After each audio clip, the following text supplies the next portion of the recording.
Hello everyone. Today we are going to start graph of functions.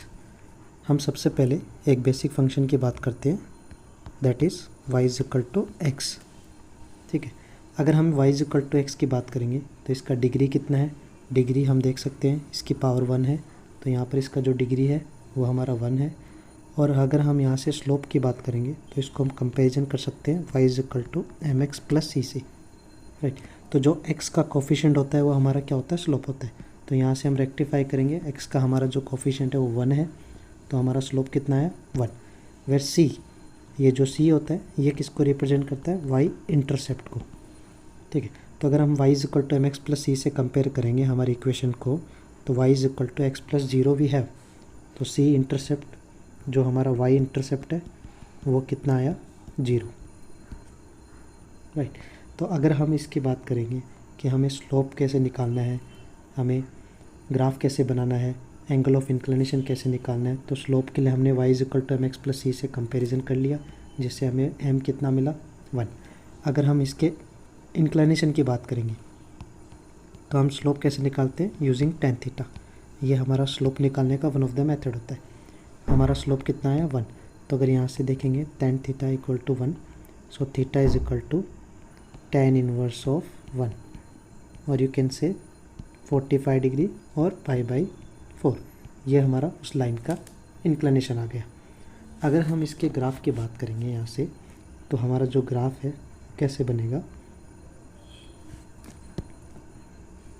अगर हम देखेंगे कि इनपुट आउटपुट के बेसिस पे अगर हम इसको रीड आउट करेंगे तो इफ़ एक्स इज़ ज़ीरो, तो वाई भी कितना आएगा 0. कहाँ से, from the equation. Right, if x is 1 तो वाई भी कितना आएगा हमारा 1 आएगा. इफ़ एक्स इज़ 2 वाई भी कितना आएगा 2. If x is 3 y also 3. तो अगर हम इन सारे पॉइंट्स को ज्वाइन करेंगे तो हमारा ग्राफ कैसे आएगा, काइंड ऑफ स्ट्रेट लाइन आएगा. Similarly x is equal to -1 पे y कितना आएगा हमारा -1. इफ़ x इज़ -2 y कितना आएगा -2. इफ़ x इज़ -3 y भी कितना आएगा -3. अगर हम इन सारे पॉइंट्स को ज्वाइन करेंगे तो हमारा ग्राफ रेडी हो जाएगा. ये हमारा ग्राफ है y is equal to x का. राइट, कहाँ से पास करें, पासिंग थ्रू ओरिजिन. अगर हम यहाँ देखेंगे तो हमें छोटी छोटी प्रॉपर्टीज़ को हम अप्लाई कर सकते हैं यहाँ पर. राइट, जैसे यहाँ पर क्या क्या हमें की पॉइंट्स मिल सकते हैं. फर्स्ट पॉइंट होता है कि इस लाइन का इंक्लिनेशन कितना है, वो हमें ऑलरेडी मिल गया है. थीटा हमारा कितना है 45 डिग्री. ये हमें क्वाड्रेंट्स को क्या दिखा रहा है कि क्वाड्रेंट्स को इसने बाइसेक्ट किया, क्वाड्रेंट के बाइसेक्ट किया. अगर हम यहाँ से देखेंगे पहला पॉइंट कि ये पासिंग थ्रू ओरिजिन होता है.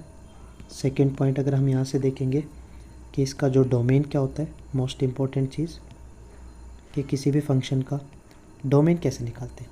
डोमेन का मतलब होता है set of all real values of x where function should be define. That means x की वो रियल वैल्यूज़ जहाँ पर फंक्शन हमारा डिफाइन होना चाहिए. अब हमें जो फंक्शन मिला है that is y is equal to x. अब उसके डिवाइड में देखोगे तो हमारा कुछ नहीं है, तो वी कैन कंसिडर एज 1. ये हमारा फंक्शन है. राइट, अब यहाँ से हमें सोचना है कि x की वो कौन सी रियल वैल्यूज़ है जहाँ पर फंक्शन डिफाइन होता है. अब हमने देखा अगर मैंने x की वैल्यू 0 रखी तो आंसर 0 आया, 1 पे 1 आया, 2 पे 2 आया. इवन आप 50 रखोगे तो भी आंसर 50 आएगा. तो आप x की कुछ भी रियल वैल्यू लो, उसके अकॉर्डिंग आपको y का आंसर मिल रहा है. राइट, और डिनोमिनेटर में देखोगे तो इसका डिनोमिनेटर 1 है, तो डिनोमिनेटर अगर 0 ही नहीं बनेगा तो वो फंक्शन तो डिफाइन ही रहेगा हमेशा. राइट, तो अगर डोमेन देखेंगे तो हमारा आंसर क्या आएगा, x belongs to R. That means x belongs to -infinity to +infinity. All real numbers, जितने भी हमारे नंबर लाइन सिस्टम पे -infinity से +infinity जो भी नंबर्स है वो हर एक इनपुट पे डिफाइन होता है, क्योंकि इसके डिनोमिनेटर में क्या है हमारा 1 है. सिमिलरली अगर मैं थर्ड पॉइंट की बात करूँ कि हमें अगर यहाँ से रेंज निकालना है, ओके, तो हम रेंज यहाँ से कैसे निकालेंगे. रेंज निकालने के लिए हमें क्या चाहिए होता है, 2 चीज़ें चाहिए होती है. वन ऑफ द मेथड है कि हम इनपुट के बेसिस पे भी रेंज निकाल सकते हैं. अगर हमें इनपुट्स पता है तो इनपुट्स को हम पुट करके उसके आउटपुट्स कैलकुलेट कर सकते हैं. रेंज का मतलब होता है आउटपुट, और you can say y values, right. Domain का मतलब होता है हमारा इनपुट, जो हमने ऑलरेडी मिला है, दैट इज़ आवर इनपुट। तो यहाँ से रेंज के बारे में बात करेंगे। तो अब देखोगे इनपुट के बेसिस पे अगर आउटपुट निकालोगे तो आपके पास there are lots of inputs, minus infinity to infinity, बहुत सारे इनपुट्स है। तो हम हर एक इनपुट से कब तक आउटपुट कैलकुलेट करेंगे। दूसरा तरीका क्या होता है कि जो ग्राफ है वो हमारा किस पोर्शन में लाई कर रहा है, राइट। तो अगर आप यहाँ देखोगे तो हमारा जो ग्राफ था वो कहाँ से आया था, माइनस इन्फिनिटी से आ रहा था, कहाँ जा रहा है, प्लस इन्फिनिटी। तो अगर आप यहाँ देखोगे तो हमारा ग्राफ माइनस इन्फिनिटी से प्लस इन्फिनिटी के पोर्शन में कंटिन्यूसली वो लाई कर रहा है, राइट। माइनस इन्फिनिटी से प्लस इन्फिनिटी तक हमारा ग्राफ लाई कर रहा है। तो उसका रेंज कितना आएगा, आर, और we can say minus infinity से प्लस इन्फिनिटी हमारा रेंज आएगा। पासिंग थ्रू ओरिजिन था, याद रखना, ये हमारा जो y is equal to x था वो पासिंग थ्रू ओरिजिन था। तो हम यहाँ से इसका फोर्थ पॉइंट लिख सकते हैं, पासिंग थ्रू ओरिजिन है, इसके लिए हम उसको बोल सकते हैं ये हमारा होमोजीनियस फंक्शन होता है। जो भी ग्राफ, जो भी फंक्शन हमारा ओरिजिन से पास करता है उसको हम बोलते हैं होमोजीनियस फंक्शन। ये हमारा होमोजीनियस फंक्शन है, ठीक है। Apart from that, next point पे अगर मैं बात करूँ कि ग्राफ में अगर हमें चेक करना है कि ये हमारा जो y is equal to x जो हमारा ग्राफ रेडी हुआ ये इंक्रीजिंग है या डिक्रीजिंग है, राइट।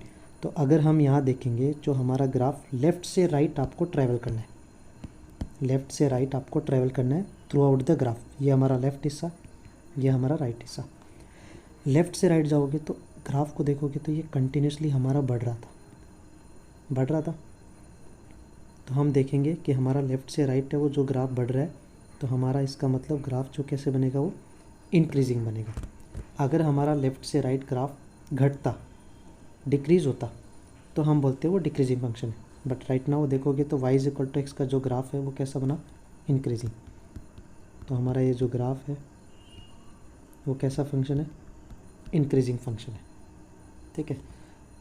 सेकंड थिंग, आपको कोई पूछे कि y is equal to x linear के जो स्केच है वो कैसे बनते हैं, वो बनते हैं हमारे स्ट्रेट लाइन।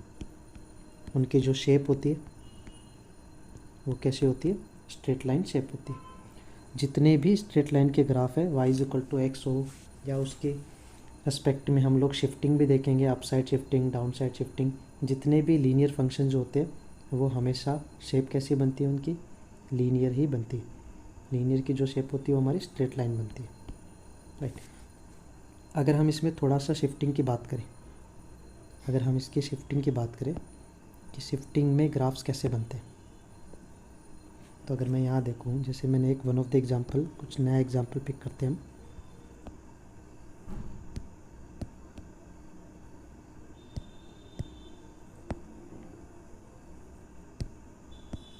हम एक सेकेंड एग्जांपल लेते हैं। अगर मुझे y is equal to x plus 2 का ग्राफ प्लॉट करना है और उसके डिटेल्स निकालनी है कि उसका डोमेन क्या होगा, रेंज क्या होगा, इंटरसेप्ट्स क्या होगा, राइट। तो y is equal to x का जब भी ग्राफ बनाएंगे तो हमें सबसे पहले ग्राफ किसका बनाना है, पहले हम ग्राफ बनाएंगे y is equal to x का, क्योंकि अभी अभी हमने देखा y इज इक्वल टू जो x है उसका जो ग्राफ बनता है वो कैसा बनता है, स्ट्रेट लाइन। ये जो हमने ग्राफ प्लॉट किया वो y is equal to x का ग्राफ बनाया, y इक्वल टू एक्स का ग्राफ बन गया, पासिंग थ्रू ओरिजिन है। अभी हमें बनाना है y is equal to x plus 2 का ग्राफ। तो यहाँ देखोगे तो जो पुराने रिजल्ट्स थे, जैसे 0 पे 0, 1 पे 1, 2 पे 2, अब वो सारे रिजल्ट्स हमारे कन्वर्ट हो गए। जैसे 0 पे अभी जो आंसर आएगा वो 2 आएगा, 1 पे जो आंसर आएगा वो 3 आएगा, 4 पे जो आंसर आएगा वो 6 आएगा। तो जो पुराने रिजल्ट्स थे वो सारे के सारे इंक्रीज्ड बाई 2 हो गए। तो अगर यहाँ देखोगे तो हमारे जो पुराने रिजल्ट्स थे वो सारे के सारे +2 से बढ़ गए, राइट। तो हमारा जो नया ग्राफ बनेगा, जो एक्चुअली रिक्वायर्ड ग्राफ था y is equal to x plus 2, वो हमारा इस तरह से बनेगा। मतलब हमारा जो पूरा का पूरा ग्राफ है कम्प्लीटली +2 यूनिट से अपसाइड शिफ्ट हो जाएगा। तो यहाँ देखोगे तो ये हमने कौन सी शिफ्टिंग की है, अपसाइड शिफ्टिंग की है। ये अपसाइड हमारा शिफ्ट हो गया। तो ये जो नया ग्राफ बना है वो हमारा y is equal to x plus 2 का ग्राफ है। जो पुराना ग्राफ है येलो कलर की लाइन में देख सकते हो, वो हमारा कैसे था, y is equal to x का। तो जब भी आपको लगे, अगर हम इसको जनरलाइज करें कि y is equal to x plus k, right, यहाँ पर जो k है वो मैं क्या ले रहा हूँ, +1 +2 +3 +4 +5 लाइक दैट। जब भी हमें पॉजिटिव वैल्यू मिले तो हमारा जो ग्राफ है वो हमेशा k यूनिट से हमें उसको इंक्रीज़ कर देना है, अपसाइड शिफ्ट कर देना है। Like similarly y is equal to x plus 2, upside shift हो गया। अब यहाँ देखोगे तो there are 2 points, one is a and this is b। ये दो जगह कोऑर्डिनेट एक्सिस को कट करें। अगर हमें इसके कोऑर्डिनेट्स फाइंड आउट करने, a एंड b के कोऑर्डिनेट्स क्या होंगे, तो आप देख सकते हो एक्स एक्सिस को वो कहाँ कट कर रहा है, b पे। तो एक्स एक्सिस का y कोऑर्डिनेट कितना होता है, 0। तो यहाँ पर आप y को 0 पुट करोगे तो 0 equal to x plus 2। So x is equal to कितना आएगा, -2। सो जो b का कोऑर्डिनेट है वो क्या आएगा, -2, 0। सिमिलरली a का अगर हमें कोऑर्डिनेट फाइंड आउट करना है तो a कहाँ लाई कर रहा है, y एक्सिस पे। y एक्सिस पे x हमारा क्या होता है, 0। तो अगर हम x को 0 पुट कर देंगे सो y इज़ 2। तो a का जो कोऑर्डिनेट आया वो हमारा 0,2 आ गया। अब यहाँ से हम छोटी छोटी डिटेल्स लिखते हैं ग्राफ से, जो जो हमें बेसिक रिक्वायरमेंट रहती है for preparing JEE mains and advance के लिए। फर्स्ट पॉइंट कि ये जो ग्राफ बना उसकी शेप कैसे बनी, वंस अगेन लीनियर था। इसकी शेप कैसे बनी, हमारी स्ट्रेट लाइन। यहाँ पर स्लोप कितना है, अगर हम स्लोप की बात करेंगे तो हमें किससे कंपैरिजन करना है, गिवन लीनियर इक्वेशन को y is equal to mx plus c से कंपैरिजन कर सकते हैं। x का कोफिशिएंट हमारा कितना है, so slope is also 1। That means इसका जो इंक्लाइनेशन है वो कितना आएगा, वंस अगेन 45 डिग्री ही आएगा इसका इंक्लाइनेशन।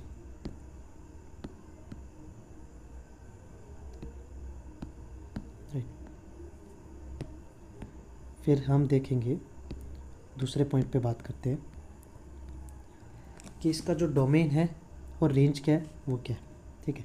तो अभी हमने ग्राफ को देखा, ये जो हमारा ग्राफ था वो y is equal to x plus 2 था उसकी इक्वेशन। उसमें x प्लस 2 के डिवाइड में हमारे पास कुछ नहीं था, y is equal to x plus 2। उसके डिवाइड में वंस अगेन 1 है, सो डिनोमिनेटर कभी ज़ीरो नहीं होगा। अगर डिनोमिनेटर कभी ज़ीरो नहीं होता और न्यूमरेटर हमेशा डिफाइन है हर एक इनपुट पे, तो उसका जो डोमेन होता है वो हमेशा कंप्लीट आर ही आएगा, ऑल रियल नंबर्स, राइट। तो इसका जो डोमेन होगा वो वंस अगेन क्या होगा, ऑल रियल नंबर्स। और रेंज के बारे में बात करेंगे तो फिर से वही है कि ग्राफ हमारा कहाँ से कहाँ तक लाई कर रहा है। तो ये ग्राफ एक्चुअली कहाँ से आया था, -∞ से। ग्राफ जा कहाँ रहा है, +∞। तो वंस अगेन हमारा जो पोर्शन है वो -∞ से +∞ के बीच में लाई कर रहा है। तो उसका अगर हम रेंज के बारे में बात करेंगे तो हमारा जो रेंज आएगा वो क्या आएगा, range of the function RF, ऐसे शॉर्ट तरीके से उसको डिनोट करते हैं। सो हमारा वंस अगेन रेंज क्या है, R, और यू कैन से -∞ टू +∞, कंप्लीट वैल्यू। सिमिलरली जो उसका डोमेन आया जिसको हम रिप्रेजेंट करते हैं DF, domain of the function, वो हमारा क्या है, x belongs to R, complete R उसका डोमेन है। लीनियर में ऑड डिग्री है, राइट, लीनियर का जो उसका डिग्री है वो 1 डिग्री है। तो दुनिया के जितने भी पॉलिनोमियल्स होते हैं जिनकी डिग्री ऑड होती है, like 1 degree, 3 degree, 5 degree, 7 degree, उन सब के हमारे डोमेन क्या होते हैं, कंप्लीट R ही आते हैं। इवन चाहे इवन डिग्री हो, x², x⁴, x⁴, दुनिया के सारे पॉलिनोमियल्स सबका डोमेन क्या होता है, R, क्योंकि उनके डिनोमिनेटर में क्या लाई करता है, 1। तो डिनोमिनेटर कभी ज़ीरो नहीं होता, इसलिए वो फंक्शन हर एक इनपुट पे डिफाइन होता है। बट रेंज हमारे ऑड डिग्री पॉलिनोमियल्स का रेंज डिफरेंट होता है, इवन डिग्री पॉलिनोमियल्स का रेंज डिफरेंट होता है। ऑड डिग्री पॉलिनोमियल्स का रेंज हमेशा हमारा R मिलता है। जैसे अभी लीनियर का हमने देखा, उसका डिग्री कितना था, 1 डिग्री। तो 1 डिग्री पॉलिनोमियल था तो वो डिग्री था ऑड हमारा। तो ऑड डिग्री पॉलिनोमियल्स का रेंज हमेशा R होता है। बट इवन डिग्री पॉलिनोमियल्स के जो रेंज होते हैं वो सबसेट ऑफ R होते हैं।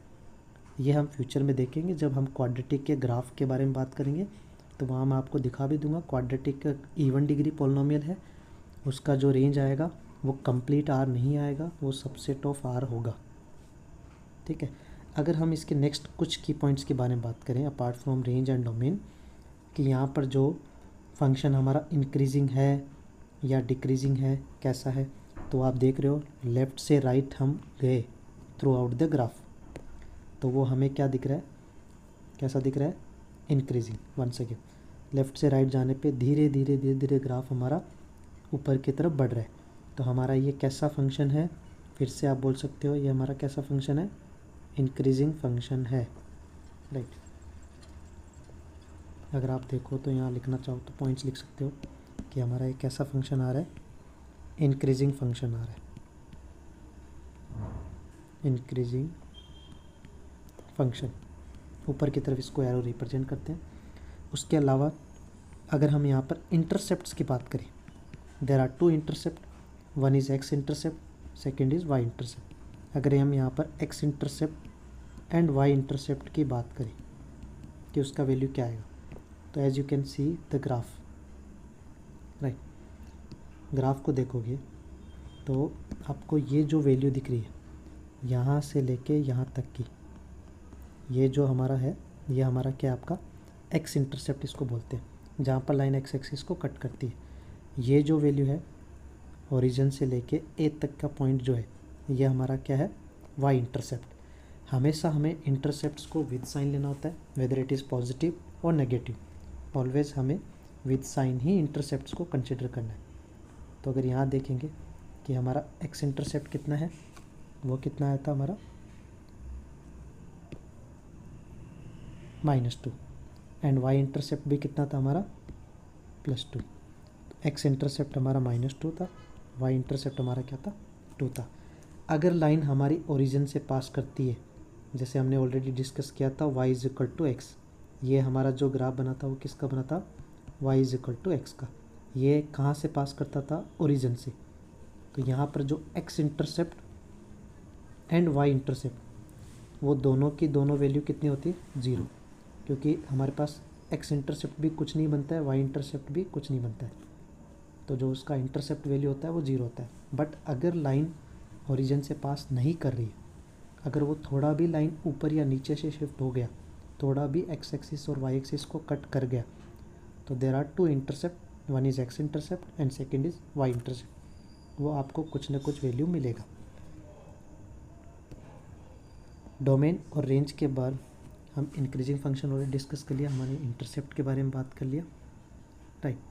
ये हमारा ओरिजिन से ग्राफ पास नहीं कर रहा है, एज यू कैन सी ये हमारा पासिंग थ्रू ओरिजिन नहीं है, इसलिए इसको होमोजीनियस फंक्शन नहीं बोलते। But there are two most important thing कि हम थोड़ा सा कैलकुलस में जब पढ़ते हैं ना, कैलकुलस में जब जेईई मेंस के लिए हम तैयारी करते हैं, कैलकुलस में there are one chapter which is called continuity and differentiability. तो कंटिन्यूटी एंड डिफरेंशिएबिलिटी क्या बोलता है कि कोई भी फंक्शन, अगर हमारा कोई भी फंक्शन विदाउट लिफ्टिंग ए पेन, अगर हमने उसको कंटिन्यूसली बना लिया, राइट, जैसे हमने ये y = x + 2 को बनाया था, इसके लिए हमने पेन को लिफ्ट ही नहीं किया था, विदाउट लिफ्टिंग द पेन, तो इस फंक्शन को हम किस में काउंट कर सकते हैं, कंटिन्यूस फंक्शन में काउंट कर सकते हैं। दुनिया के जितने भी फंक्शन हैं, अगर हम उनको विदाउट लिफ्टिंग ड्रॉ कर लेते हैं तो देर आर कंटिन्यूस फंक्शन। कोई भी फंक्शन, जैसे मान लो मैंने एक शेप ये बनाया, ये हम आगे डिस्कस करेंगे ये किसका शेप है, but one of the example, जैसे मैंने ये शेप बनाया, तो इसको प्लॉट करने के लिए मैंने पेन उठाया ही नहीं, हम लेफ़्ट से राइट की तरफ जा रहे और कंटिन्यूसली हमने प्लॉट कर लिया, राइट। तो यहाँ देखोगे तो कहीं भी गैप नहीं आया, नो गैप, राइट, इस ग्राफ में कहीं भी गैप नहीं आया। तो ये हमारा कैसा फंक्शन है, कंटिन्यूस फंक्शन है विदाउट लिफ्टिंग द पेन। अगर ग्राफ टूट गया तो फिर उसको डिसकंटिन्यूस फंक्शन बोलते हैं। सो y = x + 2 हमारा कैसा फंक्शन है, कंटिन्यूस फंक्शन, कंटिन्यूस फंक्शन बोलते हैं उसको, ठीक है। सेकंड थिंग क्या होती है कि ये हमारा फंक्शन डिफरेंशिएबल है या नहीं है, तो उसको कैसे चेक करते हैं हम, कि कोई भी फंक्शन जो हमने प्लॉट किया है, जिसका ग्राफ हमने प्लॉट किया है, अगर उसमें ब्रेक आ गया या फिर शार्प पॉइंट आ गया, बट हम देखेंगे y = x + 2 में हमारे पास ना तो ब्रेक था, कहीं भी ब्रेक नहीं आया था, और कहीं भी शार्प पॉइंट भी नहीं बना, राइट। तो इसमें no break, no sharp point, so function is differentiable. Function में अगर हमारे पास ब्रेक आ जाता है, शार्प पॉइंट आ जाता है, तो हम बोलते हैं कि फंक्शन हमारा कैसा होगा, नॉट डिफरेंशिएबल या non differentiable. But y is equal to x plus two हमारा कैसा है, डिफरेंशिएबल है, ठीक है। तो हम इसको क्या लिखेंगे कि फंक्शन इज डिफरेंशिएबल फंक्शन। ये हमारा फंक्शन कैसा है, डिफरेंशिएबल फंक्शन है, क्योंकि हमारे इसमें y is equal to x plus two में ब्रेक भी नहीं आया, as well as sharp point भी नहीं आया। डोमेन रेंज हमने ऑलरेडी डिस्कस किया है, जो इसका डोमेन है वो कंप्लीट आर है, रेंज पे क्या है, कंप्लीट आर। सिमिलरली अगर हम एक और एग्जांपल की बात करें कि y is equal to x minus four, अगर हमें इसका ग्राफ प्लॉट करना है, राइट। अभी मैंने लास्ट एग्जांपल में आपको क्या बताया था, if y is equal to x plus k, अब वहाँ पर जो k की क्वांटिटी है वो +1 +2 +3 होगा, तो ग्राफ कहाँ शिफ्ट होता है, अप साइड शिफ्ट होता है। अगर y is equal to x minus k, अब यहाँ पर जो k की क्वांटिटी है वो कैसे आ गई, नेगेटिव, -1 -2 -3 -4, तो हमें हमेशा उसको डाउन साइड में शिफ्ट करना है। जैसे इसका ग्राफ अगर हम बनाएंगे, इसको बोलते हैं डाउन साइड शिफ्टिंग। साथ साथ हम ग्राफ का ट्रांसफॉर्मेशन भी सीख रहे हैं। ये पहले हमने y is equal to x का ग्राफ प्लॉट कर लिया, ये हमारा y is equal to x का ग्राफ है। अब उस ग्राफ को उसने कहाँ शिफ्ट किया, डाउन साइड शिफ्ट किया। कितना शिफ्ट किया, 4 यूनिट। जो भी हमारे पुराने रिजल्ट्स थे वो सारे के सारे 4 यूनिट डिक्रीज़ हो गए। तो अभी ये जो ग्राफ बनेगा वो हमारा कहाँ शिफ्ट होगा, डाउन साइड शिफ्ट होगा। कितनी यूनिट शिफ्ट होगा, 4 यूनिट। तो जो नया ग्राफ रेडी होके आएगा वो हमारा आएगा पैरेलली, ये किसका ना, आपको डाउन साइड पैरेलली ही शिफ्ट करने। तो ये जो नया स्केच बनेगा वो y is equal to x minus four का हमारा स्केच बन गया। यहाँ पर देखोगे तो दो कोऑर्डिनेट्स आए, वंस अगेन एक्स एक्सिस और वाई एक्सिस को वो कहीं ना कहीं कट कर रहा है, ठीक है। तो एक्स एक्सिस और अगर वाई एक्सिस को कट कर रहा है तो ए के कोऑर्डिनेट्स और बी के कोऑर्डिनेट्स हम इजीली निकाल सकते हैं to get intercept. X axis की बात करेंगे तो ए एक्स एक्सिस पे लाई कर रहा है तो उसका वाई कोऑर्डिनेट 0 है, सो वहाँ से एक्स की वैल्यू कितनी आएगी, 4। बी कोऑर्डिनेट कहाँ लाई कर रहा है, वाई एक्सिस पे, सो उसके लिए एक्स कोऑर्डिनेट 0 है तो वाई कोऑर्डिनेट कितना आएगा, -4। So there are x intercept जिसकी वैल्यू कितनी आएगी, 4। वाई इंटरसेप्ट का वैल्यू क्या आएगा, -4। हमें विथ साइन आंसर बताना है। एक्स इंटरसेप्ट हमारा आएगा 4, वाई इंटरसेप्ट आएगा -4, ठीक है। अगर हम उसके की पॉइंट्स के बारे में बात करें कि उसका डोमेन क्या है, रेंज क्या है, तो अगर वन सेकेंड आप देखो तो उसका डोमेन कितना, हमारा domain of the function R ही है, कंप्लीट रियल वैल्यूज़, क्योंकि हर एक इनपुट पे डिफाइन है। As you can say y is equal to x minus four के डिवाइड में कुछ भी नहीं है, 1 है, डिनोमिनेटर कभी 0 नहीं होगा, so function is always define. हर एक इनपुट पे न्यूमरेटर हमारा डिफाइन है, सो डोमेन आर होगा। रेंज के बारे में बात करें तो फिर से वही देखोगे तो ये ग्राफ कहाँ से आ रहा था, -∞ से आ रहा था, कहाँ अप्रोच कर रहा है, +∞ की तरफ टेंड कर रहा है। तो इसका जो रेंज है वो क्या आएगा, -∞ से +∞। कंटिन्यूसली ये ग्राफ हमारा बन रहा है, -∞ से आया था, +∞ को अप्रोच कर रहा है, ठीक है। तो ये जो इसका रेंज आएगा वो कंप्लीट आ रहेगा, और यू कैन से -∞ टू +∞। अगर हम इसके थर्ड की पॉइंट्स के बारे में बात करें, इंटरसेप्ट, डोमेन, रेंज के अलावा, कि ये इंक्रीजिंग है या डिक्रीजिंग है, तो सिमिलरली आप देख सकते हो लेफ़्ट से राइट जाने पे ग्राफ और वैल्यू फंक्शन धीरे धीरे बढ़ रहा है, दिख रहा है आपको ग्राफ पे। इसका जो वैल्यू फंक्शन है वो कंटिन्यूसली धीरे धीरे बढ़ रहा है, राइट। तो हमारा फिर से ये कैसा फंक्शन आया, इंक्रीजिंग फंक्शन। उसके अलावा देखोगे पासिंग थ्रू ओरिजिन नहीं है, इसलिए इसको बोलते हैं non homogeneous function. Non homogeneous function continuous है या नहीं है, तो वो आप देख सकते हो, ये ग्राफ हमारा कहीं भी टूटा नहीं है, कहीं भी टूटा नहीं है, इसलिए इसको कैसा फंक्शन बोलते हैं, कंटिन्यूस फंक्शन बोलते हैं। तो ये हमारा कंटिन्यूस फंक्शन है, as well as differentiable function भी है। वो कैसे पता चला कि ये कंटिन्यूसली है, टूटा नहीं है, कहीं भी ब्रेक नहीं आया, कहीं भी शार्प पॉइंट नहीं आया। So continuous as well as differentiable function. So y is equal to x, जो हमारा लीनियर ग्राफ था जिसकी हमने शिफ्टिंग यहाँ पर सीखी है। There are two shifting.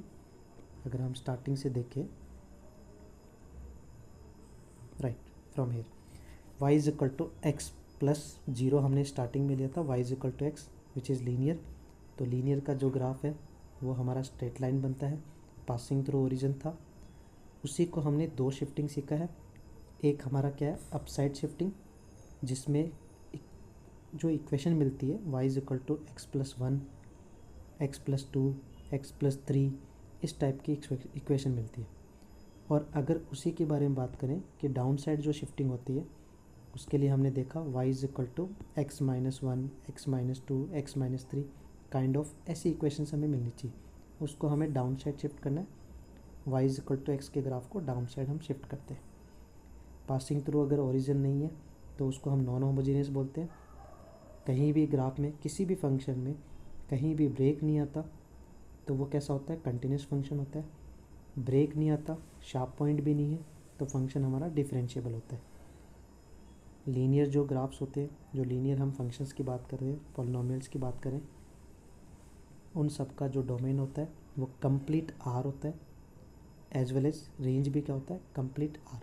But odd degree polynomials का रेंज हमेशा आर होता है, बट इवन डिग्री पॉलिनोमियल का जो रेंज है वो सबसेट ऑफ आर होता है।